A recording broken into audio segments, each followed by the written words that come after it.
you're here. We're going to have a wonderful week together, and we know you're going to learn a lot about Jesus and about putting our faith and trust in God and in Jesus, who loves us so very, very much. And so we want you to have a great week here at Campfire and at Myrtle Grove Methodist Church. So welcome, welcome, welcome.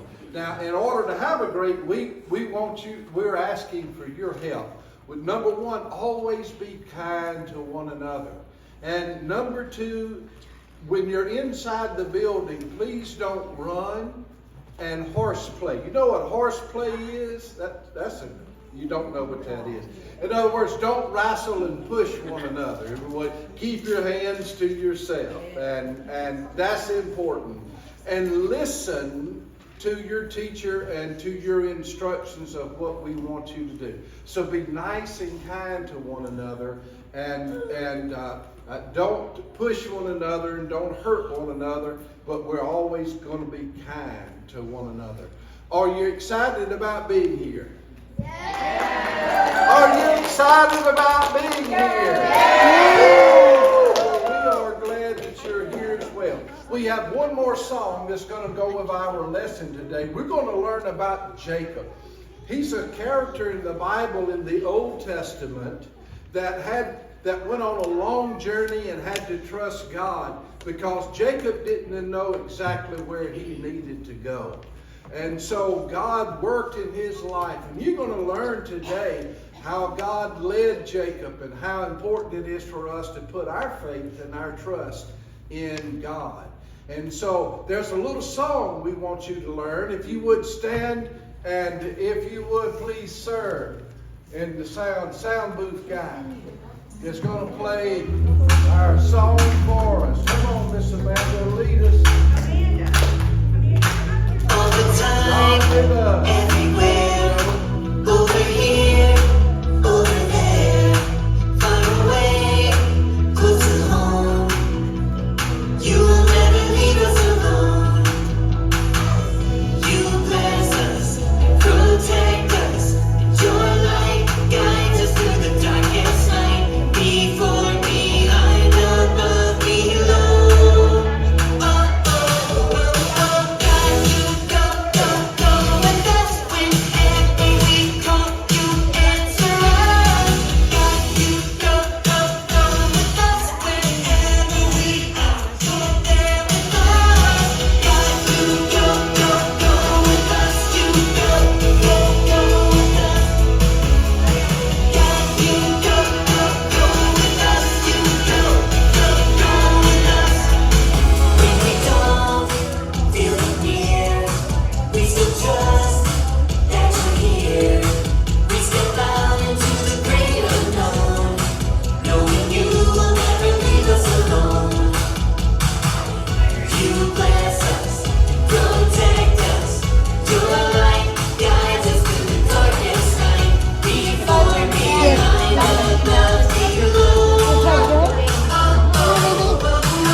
Whenever I'm afraid, I put my trust in you. And that's what Jacob had to do. We're going to watch a video right now of a character in the Bible, a man by the name of Jacob, that when he was afraid, he had to put his faith and trust in God. So sound guy, if you would go ahead and cue that video, we're ready to go to watch it. I think you're going to enjoy this so very much. It's about Jacob. Here we go. God goes with Jacob.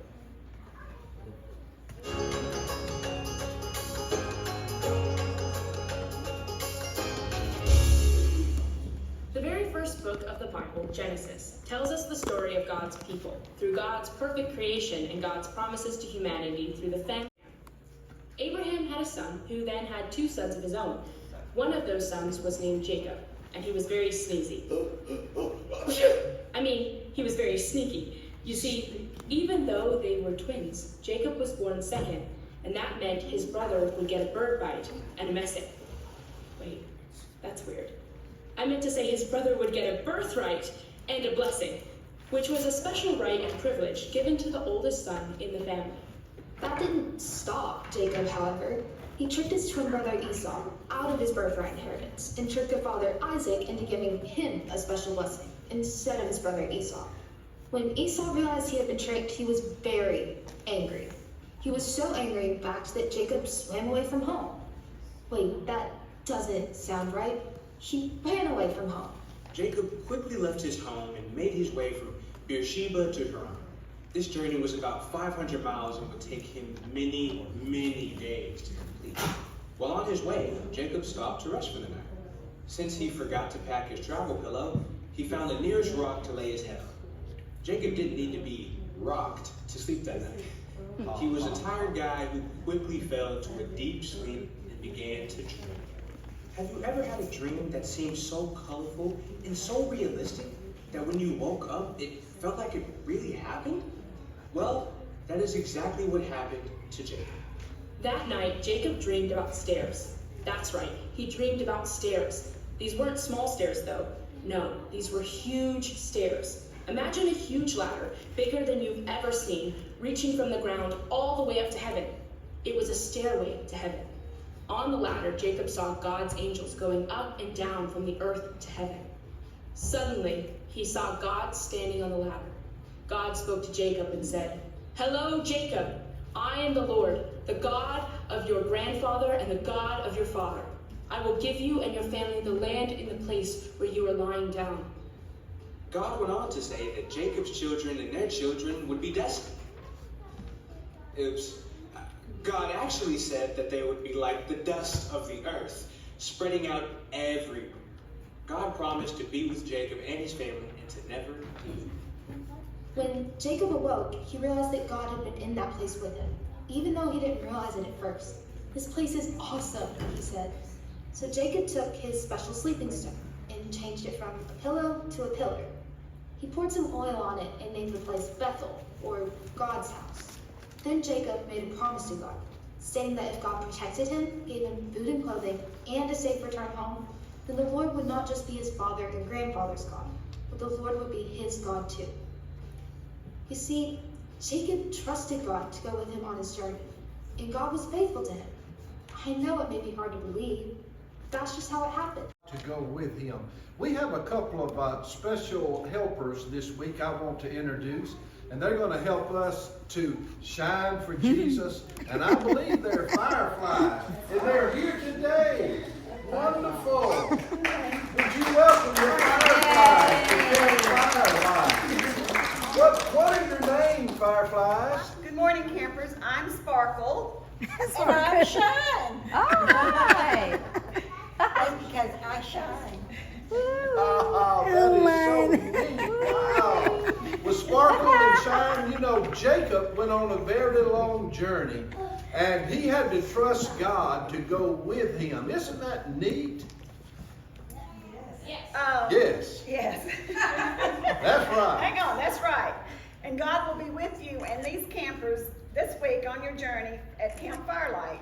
Remember the Firelight focus. Trust God to go with us. Say that with us, campers. Trust God to go with us. You know, that's good advice, Fireflies. Hey, let's get the campers to say it one more time at the Firelight focus. Trust God to go with us. And if you would, ladies, would you welcome the kids out and wish them a great week? Welcome to VBS this week. I hope you have a wonderful time. And remember to say your prayers at night, learn your verses during the week. And I'm going to say a little prayer. Well, do you want to say anything? Go right I'm going to say a little prayer to start you off this week. God, be with these children as they go throughout the day and the week, and let them be blessed and learn all about you, learn more about you, and enjoy their time here. Amen. In Jesus' name. In Jesus' name. We're going to turn it back over to Miss Janet. Would you thank the Fireflies for Yay, coming? Fireflies. Yes. And they're here to help us all week. We'll be here all week. All right. Okay, Wonderful. so teachers, I'm going to go ahead and release, if you are in charge of a center, like science or stories, or we'll go ahead and release you guys to go in there, set your room up, get prepared. And then the rest of you teachers, the camp guides, okay, the camp guides, you should have 3 things in your bench. You should have a paper telling you what the Bible verses are for every day and theme for every day. You should have your schedule that tells you where to go. If you're going to the story, you're going to the room all the way at the end of the hall, like last year, okay? The adult Bible class. If you're going to the Bible minute, it's the Modern Samaritans room just before, on the left, before you go out the fellowship hall down that way, okay? Science is in the chapel. Crafts in the fellowship hall, can't miss them. And music is right here, okay? So you have those 3 things with you. Don't worry if somebody in your class didn't get a name tag. We're going to be going around in a minute with the name tags and the t-shirts. But here's the rule. And backpacks, by the way. Each child will have a backpack, and encourage them to put all their stuff all week in that backpack. We will also be giving you a marker, a little Sharpie. That is for you. Please do not let the kids get a hold of your Sharpie. Okay? You use that to mark their, you don't need to mark their name tags, but their backpacks and the tag on their t-shirt with their initials. And the reason why we're doing that is because when we get back in here at the end every day, you're going to take that backpack and those t-shirts and put them in the bench. If they take them home, we will not see them again the rest of the week. Okay? So that's how we're going to do it. Anybody have any questions? Do we have any stray volunteers that don't know what their job is? Miss Danny? Okay. There's a lot of 4th and 5th graders. Do you, Lily Beth, do you need help? Yeah, it's Miss okay. Danny can help. Yeah, I have 3 helpers. Oh, she has 3 teenagers. Okay, all right. Claudia, you're helping with 3.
AJ, dance!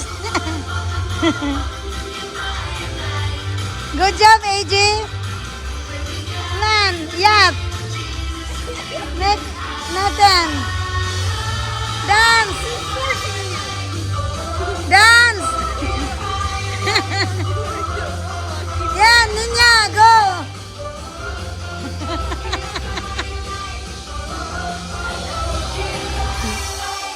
Good job.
Okay. Just walked out of the sanctuary.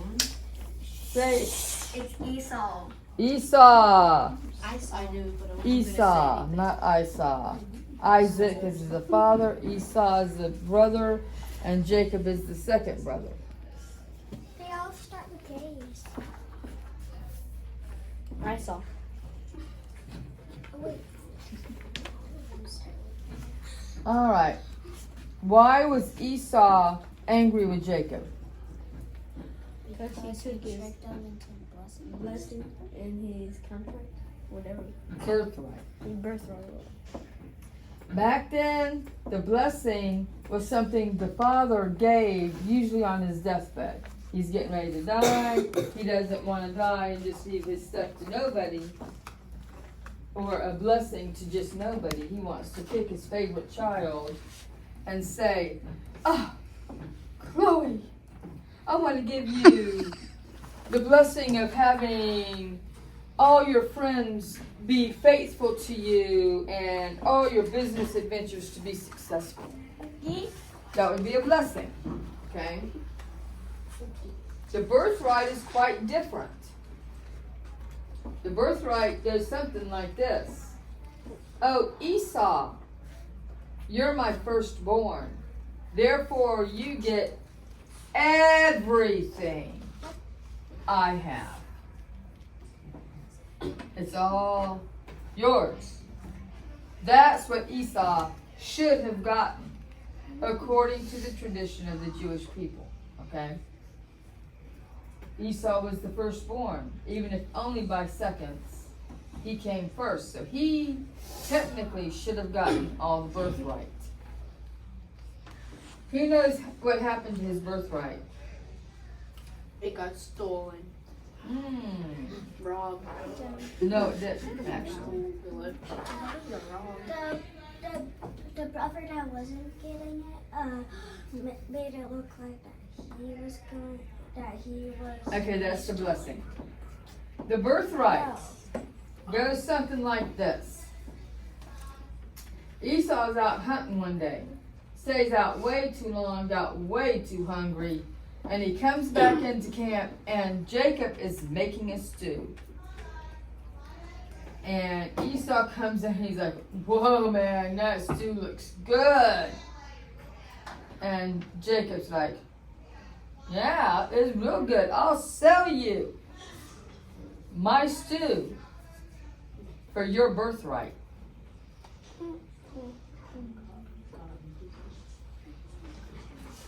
Okay, so technically speaking, the birthright was not stolen. It was sold for stew.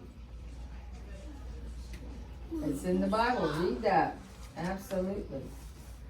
Did that make Esau happy when he thought about it? Probably not. But that one was Esau's fault. Okay? The blessing was a different subject matter. Mama, who was Rebecca, hears Isaac, who is the dad, saying to Esau, the older brother, go out, go hunt and get me the choicest game, cook it the way you know I like it, and then I will give you my blessing. And Rachel prefers her son Jacob over her son Esau. Isaac loves Esau, Rebecca loves Jacob. Okay? And she hears this statement by Isaac and runs to Jacob and says, get out there in the field, get the best goat you got, kill it, bring it to me, I'm going to cook it and you're going to give it to your father, hurry. Because this is now a racing game, okay? Who can get the choicest game to Isaac first? Is it Esau who's out hunting, doing exactly what his father really wanted? Or is it Jacob going out and killing a goat for daddy to eat? Not fair, is it? Not fair at all. So he does what his mama says. His mama gives him this goat. And in the meantime, he's making himself look like Esau. Okay, Dad can't see worth the hoot anymore. He can barely sit up in his bed, much less walk. Okay? All he can do is smell real good. He can hear okay. And he can taste. Okay? So, Isaac,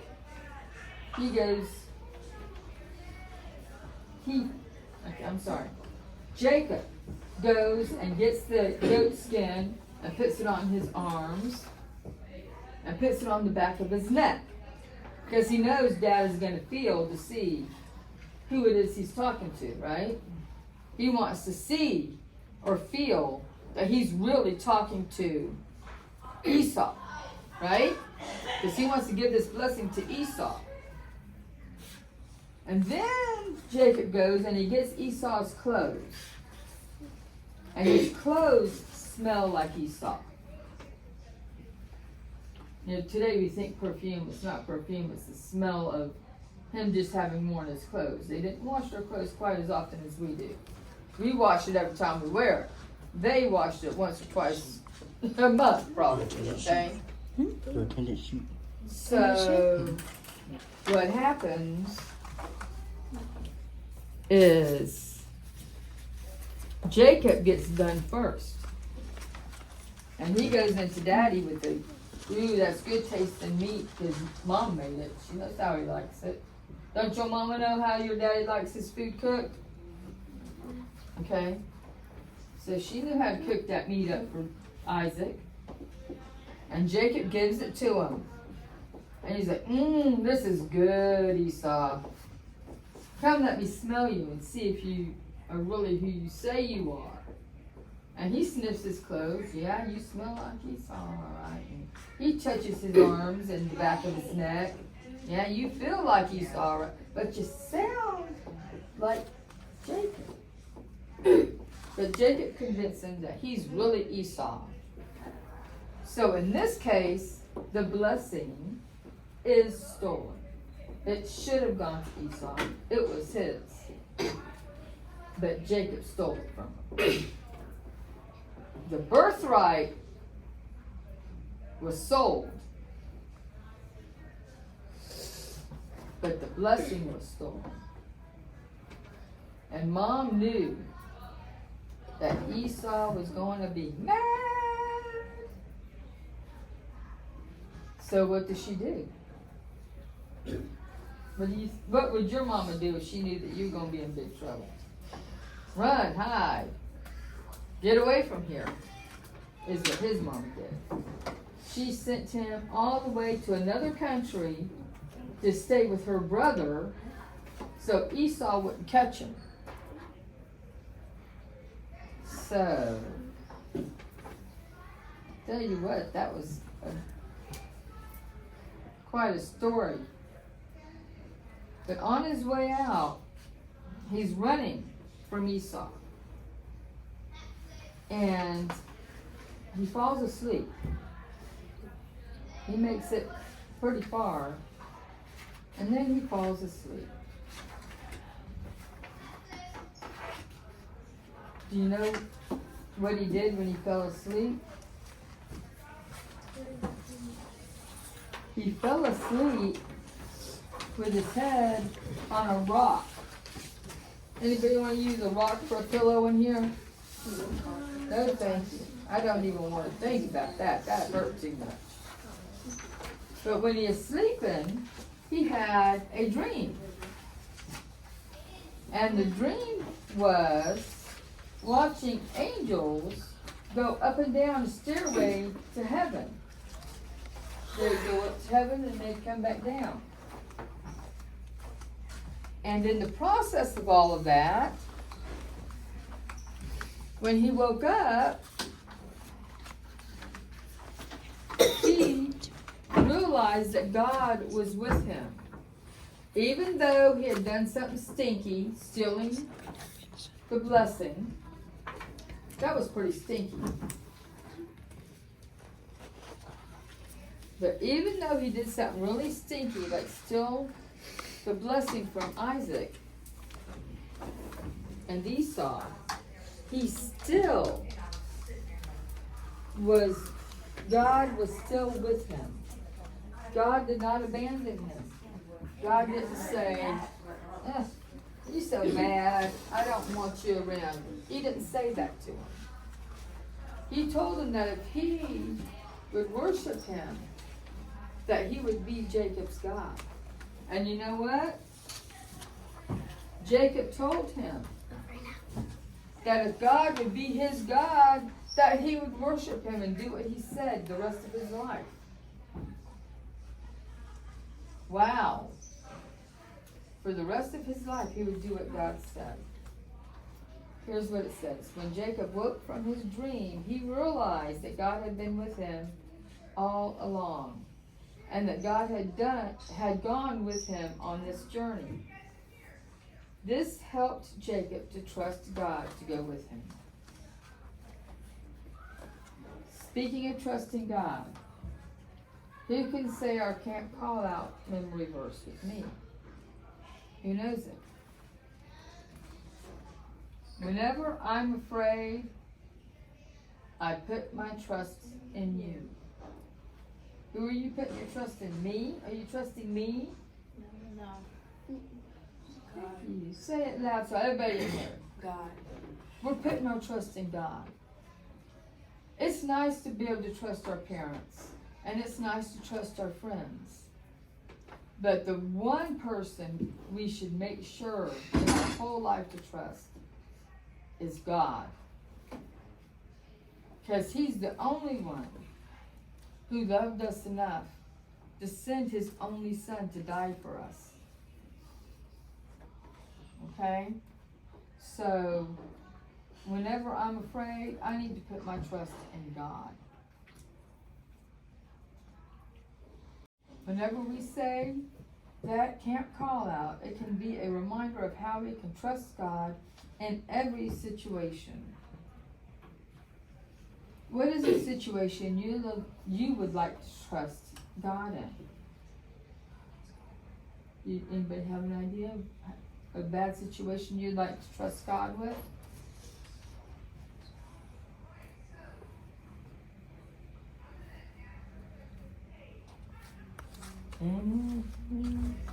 What about a bully picking on you? Would that be a good situation to trust God with? Yes.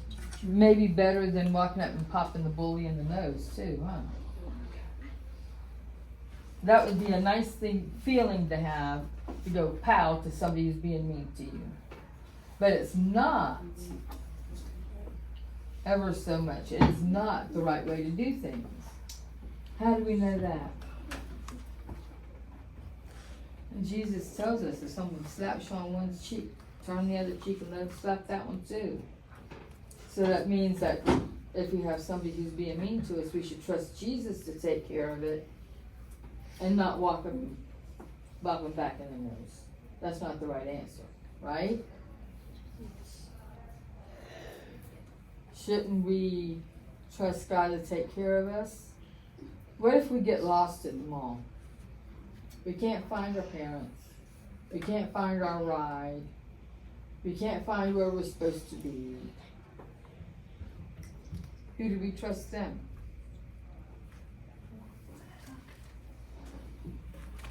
God. We trust God. We say a prayer, right? God, help me find my parents. Don't let me be lost anymore.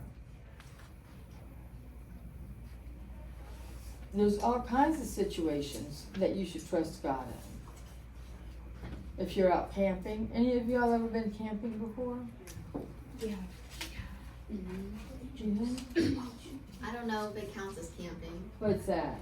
Like when me and Megan, we went to it was like a VBS thing, but it was like in the outdoors, Mom. Remember that? Blue Lake? Yeah, Blue Lake. We went to Blue Lake. I don't know if it counts as camping. I don't really. Well, it's kind of camping. I'll give that one to you. I've been out there. What if you're out camping and you get lost in the woods? Who are you supposed to trust then? God. Exactly. There's all kinds of situations. Anytime you're afraid, who are we supposed to trust? I put my trust in you. Talking about God. I wonder who wrote that. Psalms 56:3.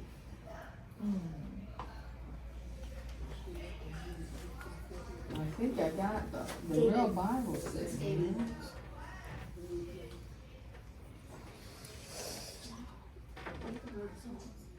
didn't write every single one of them. And I hope you get a chance to read your Bible yourself.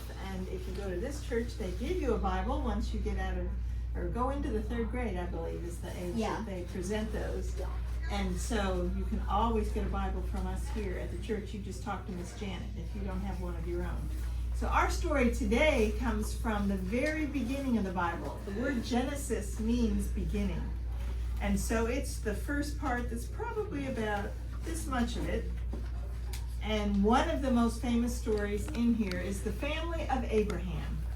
Now, Abraham was a very great man. He was very trusting. It's very scary to go off and do something in a place you've never been before. And yet God told Abraham, I want you to pack up your family, and I want you to leave your home, and I want you to travel down south. I'm giving you some land that's called the Promised Land. And when you get there, I will tell you all about it, and you will get to live there happily ever after. Well, there were lots of problems on the trip, and lots of things that went wrong as the family grew. But ultimately, the angel of God appeared to Abraham and told him, you're going to have generations and generations of children and grandchildren and people who will populate this land, and you will be my people, the Israelites. So today we're talking about one particular member of that family, after waiting over 100 years. Can you imagine being a dad when you're 100 years old? I mean, that's pretty old to be starting with a new baby. But Abraham and Sarah didn't have a baby until they were 100. He was 100 years old and she was 90. And they only had one child, and his name was Isaac. And then when Isaac grew up, he had a set of twins. Do any of you have friends who are twins, or are any of you twins? So you know, it's two kids in the same family born on the same birthday. They're a few hours apart. One of them has to be the older one. Whoever comes first is the oldest in the set of twins. Well, in Bible days, twins was very special. And of the two children, whichever one arrived first is the chosen child. And, girls, you're not going to like this part because I don't. It was always the son. Had to be a boy. Sons were the best. Girls were, well, you're there, but you don't really count for anything. Thank goodness Jesus changed all that. But back at that time, it was always the oldest son who was the chosen one. And in this particular story, Isaac has two sons. His oldest son is Esau, and his youngest son is Jacob. And that's who the story is about today, is Jacob. Now, Esau grew up to be just like his dad. He liked to hunt and fish and be outside in the wild and doing dangerous things and whatever, so obviously Esau was his favorite. Now, Mom, Rebecca, Jacob was her favorite. And Jacob stayed close to home. He helped her run the farm and do the gardening. And he wasn't a brave person usually. He's going to become pretty brave. But at the time, he wasn't, and so he was his mother's favorite. So Isaac was getting older and older, and he couldn't see anymore, but he could still hear real good. And finally he said, well, I probably don't have a whole long life yet to live because I'm 200 years old or something like that. I mean, they lived a long time back in those days. And so he called in his son Esau, his favorite, his oldest, and said, son, I'm going to be dying soon, and I have a special gift to give you. So please go out hunting and kill a deer and bring it back and prepare my favorite meal for me.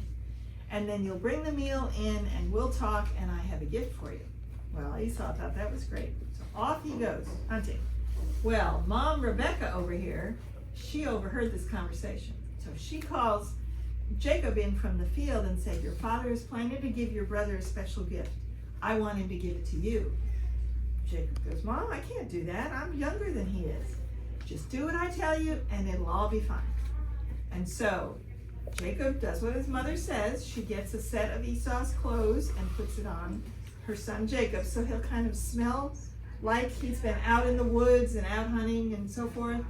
So he smells like his brother Esau. And then she prepares one of the goats that they're raising there on the farm, makes his favorite meal, and then takes the goat skin, washes it all off really, really well, and put the goat skin on his arms and his neck, and then says, now, you're going to carry this special meal into your father, and then he will think you are Esau, and he'll give you the gift. So Jacob does what she says. And he walks in, hi, Dad, and he goes, you sound like my son Jacob. Oh no, it's Esau. Here he is lying, and he's cheating, and he's about to steal something. He's breaking all the rules. What's the matter with this boy? But he just did what Mom told him to do. And so he sat down and said, no, Dad, it's me. It's Esau. He says, well, come close to me. And so his dad feels his arms and his neck and sniffs the clothes he's wearing. And he says, well, you sound like Jacob, but you feel and smell like Esau. So I guess you are. So they eat this special meal together. And at the end of it, Isaac says to Esau, but it's really Jacob, I am giving you the blessing of the future. You will be the leader of our family. In God's following, you will travel and set up many, many children, households, grandchildren. You'll have a huge family, and everybody will obey me. You will teach them to follow and obey me, and it will be as many as the grains of sand at the sea. That sounds wonderful. And he says, and bless you, son. I'm so proud of you. And Jacob sneaks out the back of the tent. Well, as soon as he's gone, guess who walks in? Esau, with another meal. Puts it down in front of his father and says, Father, I'm here with your special meal. And of course his father thinks, oh no, He goes, no, you just left. You were just here. We ate together. I gave you the gift. We're good. Father, no. I just came in from the woods, and then I prepared the meal, and I don't understand. What do you mean I was just here? So Isaac realizes what has happened. He said, Esau, I hate to tell you this. Your brother stole your blessing, your gift. He came in dressed like you. He smelled like you. I don't know how he did it, but he felt like you. And I gave him your blessing. Esau is so upset. And so they're talking for a while, and he's, Father, please, don't you have some kind of a blessing for me? And his father says, well, so he gives him a different kind of a blessing. He said, you're going to have a hard life. You're going to fight for everything. You're going to have to travel a great distance away from home. I am so sorry, but this is the only thing I have to share with you. You will also have many children and grandchildren, but they will not be part of my chosen family here. And Esau, his heart is broken. He is just so sad, but he's also furious. So he says goodnight to his father, and he leaves the tent, and he gets outside, and his servant is there saying, how did it go? Did you get the gift? Did he like the meal? My brother Jacob pretended to be me, and he stole it. And the servant thought, uh-oh, that was a mistake. Jacob sure shouldn't have done that. He says, what are you going to do? He said, well, my father is almost ready to die, and once he does, and we have finished our time of sadness and mourning, I'm going to kill Jacob. Well, Jacob is off hiding. He doesn't hear any of this, but his mother does. And she thinks, okay, I've got to save my son. So she calls Jacob up and says, your brother wants to kill you. So I'm packing you up, and I'm sending you off far away to my brother Laban's family. And you'll live with him, and he'll take care of you, and I'll send a message when it's safe for you to come back. Well, Jacob doesn't want to leave home. He's happy here. He loves his mom and his dad, and he even loves his brother, even though he doesn't treat him like he does. But he doesn't have a choice. His mother says this is the only way, so she sends him off. And as you saw with the little video we watched in the sanctuary, he traveled miles and miles and miles and miles. But the first night he stops to rest, he doesn't have sleeping bags and pillows and blankets and things to put on the ground. He just laid down on the ground and put his head on a rock. So he's got his head on this rock, and he falls sound asleep. And so suddenly, in the middle of the night, he's dreaming this very strange dream. And this poster is a picture of his dream. And he sees this golden staircase that goes all the way up into heaven. It's called Jacob's Ladder in the Bible. And so it goes all the way up to the top, and there standing along the way are these angels. And the angels are coming up and down and up, and they're bringing messages from God the whole time that they're coming up and down the stairs. And standing at the very top of the stairs is God. And those spikes of light going out, that shows you what his voice would sound like when he's speaking to Jacob. And so he speaks to Jacob, and he tells him, I am with you now. I will protect you everywhere you go. I will bring you back to this land. I will not leave you until I have done everything I promised. All the land that you can see around this rock, everything here is going to belong to you for as far as the eye can see, all the miles. And Jacob, of course, is dreaming this whole thing. He can't believe it's even possible for that to happen. And so he goes ahead and finishes the rest of the night, and he wakes up in the morning and says, boy, that was a strange dream. And then he thinks, but it really was a good dream. I mean, God's going to bless me. He's going to be with me, even though I've done this terrible thing. And so this is where we get our verse from, if you could read it with me. Whenever I am afraid, I put my trust in you. Psalm 56, verse 3. The Psalms were mostly written by a young man named David. And when David was young, maybe even your age, he was a shepherd boy. And he had to keep an eye on the sheep and protect them. And lions tried to eat them, and bears tried to come after them. And here he was able to fight off all these different animals that were trying to kill the sheep that he was taking care of. So he knew what it was like to be afraid and have to trust in God to take care of him. And then David grew up, and he became a king, But before he was made king, the king wanted to kill him. Because the king didn't want a new king, he wanted to stay king. And he even had to fight against a giant. Anybody know the name of the giant? Goliath. And just with his sling and stone, he was able to kill Goliath. He was able to protect himself from King Saul. He didn't ever hurt King Saul, but he protected himself. So he had lots of times when he was afraid. And yet time after time after time, God protected him. And he could always say, I put my trust in you. When we trust somebody, we know that they love us and will take care of us and will protect us. So Jacob wakes up from that dream and continues on his way. He has a long way to go, but God is with him the whole way. When he gets to his uncle Laban, guess who tries to cheat him out of what he's supposed to have there? His uncle. He has people trying to behave badly all around him. He just can't seem to be where there's somebody good. But now he doesn't want to be a cheater and a liar, so he does whatever God tells him to do. The name Jacob means deceiver. Somebody who deceives you, is trying to steal from you and trick you and so forth. And that's what Jacob grew up learning to do. But that will change someday. His name will become Israel, the land of God. And so he spends his time there and has to have other opportunities where he trusts God and that God is with him the whole time. And it's going to be many, many, many, many years later before he comes back. And he comes to this place again.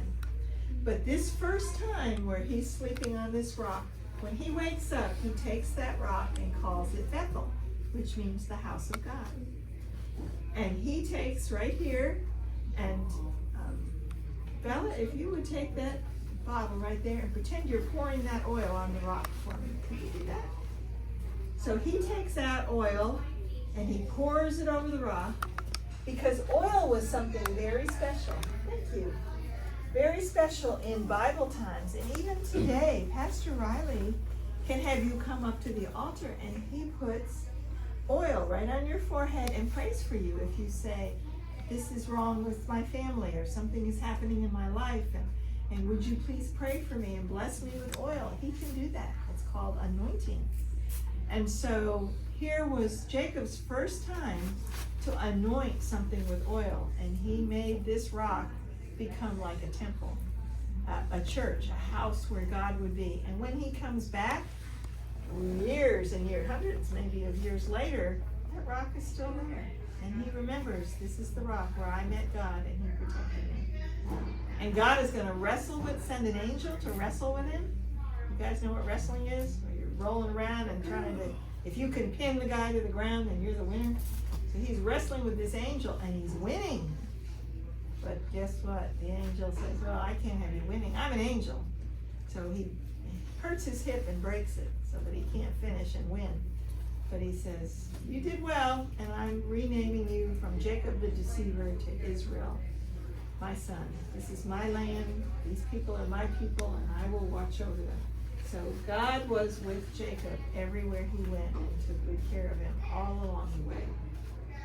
Any questions about this story? Anything you didn't understand? Well, we need to always remember that God is by our side and we can trust in him. And it's important that we share that with others. Share that with somebody that you know when you get home today. Maybe there's somebody in your family who's having a hard time and you can say, I learned at Bible school today that God is always with me and I can trust him, and so can you. So when we're afraid, we just pray to him.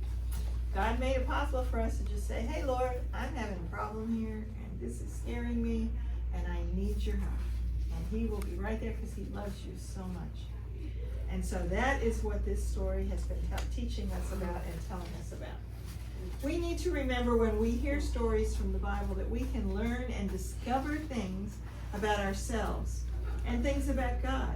Jacob discovered that God was with him even while he was running away from home. And through Jacob's story, we know that God is with us at all times in our lives too.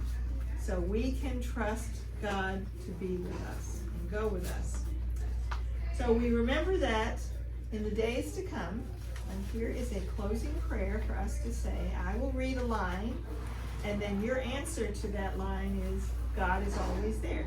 Can you practice saying that? God is always there. Okay, let's bow our heads and pray, please. In the morning, warm and bright, in the middle of the night, God is always there. Everybody. God is always there. When my heart is full of song, or when I put my shoes on wrong, God is always there. When I'm leading in the race, when I'm running in last place, God is always there. In my classroom, church, or home, with my friends or on my own, God is always there. Amen. Amen. So we hope that you are learning about God and how much He loves you this week. You have been a great group of listeners. I'm a retired school teacher. So these age groups of 3rd, 4th, and 5th are my favorite. Don't tell the little kids that.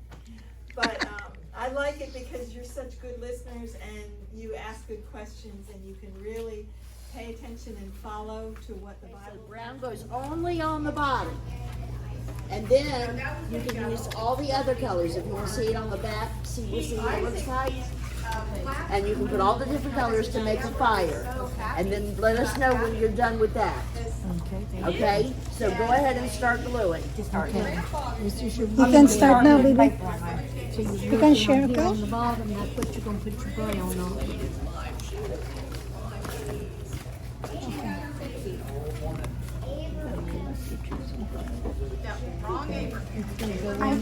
Tin dance, the tin dance. There's one girl there that's in Pretty? the tin dance. That's why you want to put it in the window at the house and the sun shines through it. Thank you. That's your wood on the bottom. Yeah. Go here on the bottom. You okay? Okay, put that on the plate. Good job. Put it where the logs go. Put it kind of like that. You see your logs? Where the logs go. Just overlap them. They don't have to be perfect. Name? Just put one on top of the other. AG. Put some more brown down. Some more brown. Hey, Kate, Yeah. do we have A dozen? You okay? Okay. No charge. You can share. Possibly? Hi, sister. Hi. You got the logs done? Good job. Okay, Okay, now let me start see. your fire. You might not have enough. Yeah, more logs. You need to put more, because if you have holes in it, then it just looks clear and it looks kind of weird. You want to cover the whole thing. And if you go over, don't worry, we can trim it for you. So don't worry about being right on the plastic. Okay? Put them like that. That's nice. Okay, More when you're done logs. with the logs, then you She use said the other more tissues logs, okay? for the colors. For the More fire. logs, AG. You can use red, yellow, blue, orange, all the different colors. You can help Cassie or... Yeah, more logs. There you go. She said more logs. So you can grab. Yes, more logs, this one. They call lugs. Yeah. This is the logs, right, Sister Teresa? Yeah, This that's is the right the- size. Okay, and then It doesn't matter if it overlaps, we'll cut them, we'll trim them up. But they need to cover all the logs. And then you decorate. Where's the sample? Oh yeah, that's the sample. Look at that. Look at See, she's this is what holding it, that. what it needs to look like. Overlap them, I put think them you on have the enough. bottom, and then put the other colors Some on the blue, top. baby. Follow that, baby. Cover all the spots. The blue. put on You the want to have The any blue. spots. And then last orange. Blue first, blue first. Look at that, what she's holding. Oh yeah, yeah, orange. Yeah, you're right, you're right. Yeah. How about the blue? I think orange first and the side. Here you go. Here's your some The orange side. and yellow. This right here. Yes, the side here. You see? I think I messed up. You miss up? I think I'm just gonna take these off. It's okay because you can cut it. Oh no, I didn't try it. Oh, it's actually very good. Do you have any sample? You want to? Look at Sister Teresa. You wanna take it around? Yes. Look at that. Okay, well, See how the fire's going in orange? You wanna see her? Yellow, wait. Here, look at guys. Look at the way how. brown, put it on those corners. There. She needs some more colors. I'll cut it off for you, so I'll, Chloe. okay? This one, Chloe. Overlap it. Like this. Like this. Yeah, just put another one over that. AG. AG. Same thing. Yeah, this is the biggest. 3/4. Look at, I thought you were standing like this for a second. Why? Nice, Bella. Bella. His fire looks like a Pokemon item. That's pretty. I like that. She has a bunch of white hair. Oh, we have to cut. Yeah, Miss Teresa's gonna cut. Oh, she's okay. Different kinds of rocks. You see all of these rocks I have right here. I know that at least one of these rocks contains something called calcium carbonate. What word did I just say? Calcium carbonate. What's calcium carbonate? I do not know. You don't know. Don't look at me. Calcium carbonate. Oh, they should know. Calcium carbonate. Calcium carbonate. Calcium carbonate. Having a great time over here. Alright. So, now that you know what calcium carbonate is, which one of these rocks do you think has it? Take a guess. Everyone pick them up. Pick it up. That one. Think the obsidian has calcium carbonate in it? No, I'm guessing. Y'all can pick them up. You can hold the rocks. It's okay. They're not going to bite. I'm guessing this. This so black. Come here. Come here. Put that down. Alright. It looks like. Are you sure about that? I promise. I've had three more y'all to come up all day long. Where are you from? Trinidad? Yeah. Philippines. You think the amethyst has calcium carbonate? Oh my God! Is the fish here? Don't lick it. That's gross. Or maybe this one. What is? That's an amethyst. So everyone have their guesses? That is not a crystal. Oh, somebody had to paint. Look at this one though. It looks like a piece of hydrogen. Yeah. I'm guessing that one has. No, I'm guessing that one has it. I'm guessing this one. Whoa. Look at this. This is dope. That's awesome, dope. Okay. Dope. Careful with the table here. This is actually dope. Crystal. White. So, different elements in rocks react differently when an acid is applied to vinegar and amino acid. Okay? Rocks containing calcium carbonate are known to release carbon dioxide when placed in vinegar. So what are we going to be looking for in our experiment today? If we place these rocks in the rocks and place them in the vinegar, what's going to happen? Maybe. Bubbles. Bubbles! Carbon dioxide bubbles. It's close enough. It's close enough. It's easier to try to find rocks outside. Then you guys can go cool rocks, right? Okay. So, I look at that. if we place some of our rocks in the vinegar, what might happen? If we place some of our rocks in the vinegar, what might happen? Anybody? If we place some of our rocks in the vinegar, what might happen? The way you did it. Not the bubble. Huh? What might happen? It might like fizzle. It might fizzle. What else might happen if you place rocks in acid? Bubbles. It might dissolve. Could it change colors? Could it break apart? Maybe. It might change the water color. Alright. So, any rocks that have this calcium carbonate or baking soda in them will create carbon dioxide bubbles. Okay? So, how many do you want? 1, 2, 3, 4, 5, 10. 10? Alright. So, I need everyone, you're going to, with a partner, I guess. Pick a partner. You and your partner decide which one you think has the calcium carbonate in it. Your Pick up the partner. rock, and then when I say go, we're going to gently place it in the cup. You can move your baby. Partner. So, Juna and AJ, you I can don't go. have cups for everybody.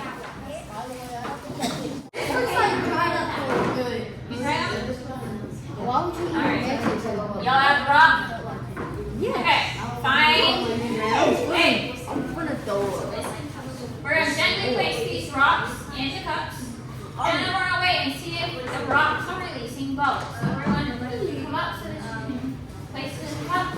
We're not throwing them in there because I don't want to make a big mess. We're going to gently drop them in there and go ahead. Okay, put it in the cup. And see what happens. The cold one. There you go. That one has bubbles. So, There's make still some one. observations. What do you see happening? There's still one over there. There's still one over It's there? black. Yeah. It's black? It's black. The water is You black. see this one has bubbles coming off of it? Yeah. Yeah? So this one has what in it? It has carbon dioxide bubbles and it's making calcium carbonate, right? It's calcium carbonate. Do you see the bubbles coming off of it? Dang. That's invisible. Do we see any other ones have bubbles coming off of them? That the blue one's kind of good. What? No, not anymore. Yeah, it's what? No, it's just vinegar chip. Yes. It smells like salt. Wait, look at that one. Look at it. That one's bubbling too. Yeah, that one's bubbling. I don't even think salt has a smell. Man, this one's bubbling. That one's bubbling? Ooh, okay, so that one has what in it? What's the name? Carbon dioxide. Oh, it has carbon dioxide bubbles. We're calling it calcium carbonate. Fancy word. Do we have another calcium carbonate? I see like tiny bubbles. Do any other ones bubbling? Does this look? If you want to, you can switch out some of the rocks. It kind of does look bubbling. You don't want some vinegar? Place some other rocks in there, see what happens. I got it. My hands are gonna smell like I'll place it in the end. Bro, I literally just dipped my fingers in the vinegar. Sniff it. No. Alright, do any of the other rocks have the carbon dioxide bubbles? I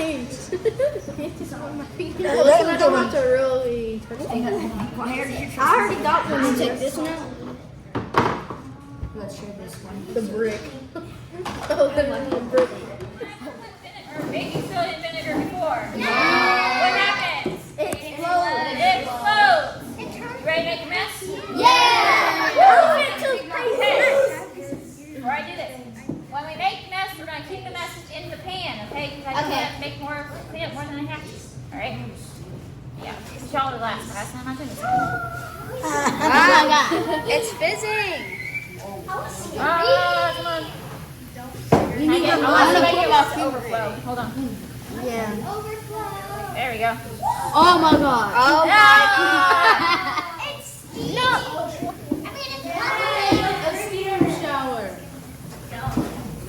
I like bubbles. There we go. The more you put, the more you... So, those bubbles are carbon dioxide bubbles. They're the same bubbles that you see in soda. My head's like strong for Does that look like Sprite? I've had a couple kids say it looks like Sprite. Yes, that one does. Sure. No, is that really what Sprite is? It might look like Sprite, but it don't smell like it. It's built like Sprite. Built like Sprite, but it's built a little bit different than Sprite. I'm built different. It's built different. I'm making such a mess. Oh my gosh. I want to touch it. I want to sniff it. I want to You touch it.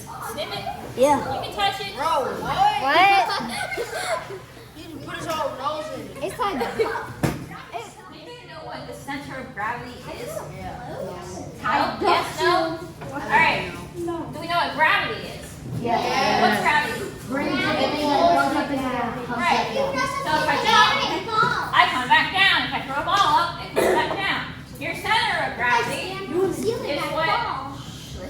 is what you use to keep yourself upright when you're balancing on one foot, if you're balancing on your toes, if you are, I don't know, dancing or sliding. Your center of gravity keeps you from falling over. Okay? In turn. Okay? Alright, so my friends in the seats, right now your center of gravity is not affected. If you wanted to, you could stand up just fine. Let's see, stand up. Okay? You're fine, you can stand up. Now your partner who's standing in front of you is going to mess up your center of gravity. Okay? Sit. You're going to do this by taking their thumb. If you are this person standing up, why don't you take your thumb? Take it out. What you're going to do? You want to volunteer? What you're going to do is you're going to Bella can do. And you're going to press it against their forehead. Okay, really hard. Now if you're sitting down, I'll let you do. Come on. Here. Now if you're forehead. sitting down, they should not be able to stand up. Try to stand up. Press, press, press. Press, press, press. Press.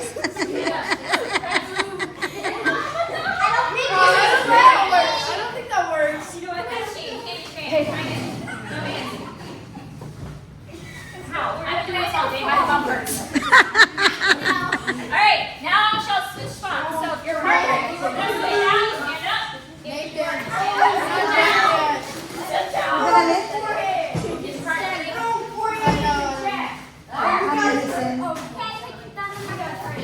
Alright, so now I want you to switch. And you're gonna do it again. So if you were That boy's gonna do me wrong. Alright, well now, here. Take your here. My friend said,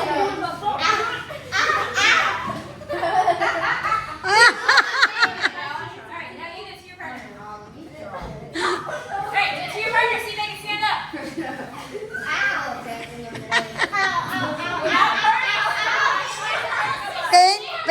Pain. Here. Here. Press. Stand up. who did you give it to? Alright. What is your center of gravity against the wall? You're going to jail, Marco.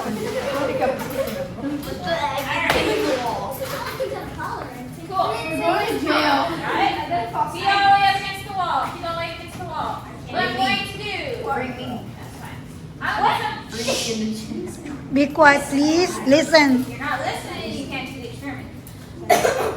What I'm going to do is I'm going to put some coins directly in front of your feet. It is your job to pick them up without moving your feet and without falling over. Don't listen. Oh, that's super easy. Looper. Let's find out. Alright. Yo, let me put all the coins out before you start moving. Okay? Let me put the coins out before you start moving. Oh, you put the. Can't move your feet. That'd be crazy, wouldn't it? What if we fall on our forehead? I would laugh. Would you say that? Oh, we hit the corner. Now we got I'm putting out 2 points in front of your face. Alright. I said we can move our Alright. feet. And she said we can move our feet. I didn't say no. Alright, put your feet together. Do not move your feet. Do not hit your head on the floor. People will be in trouble. Try to pick up these coins. Now? Yeah. Yo, Move your feet. I see you moving their feet. I can do that. It's your center of gravity affected. Later. Yes. I can't do So what? Don't move your feet. And you have to like try this one. I got it. Literally watching it happen. Nice. I'm cooking.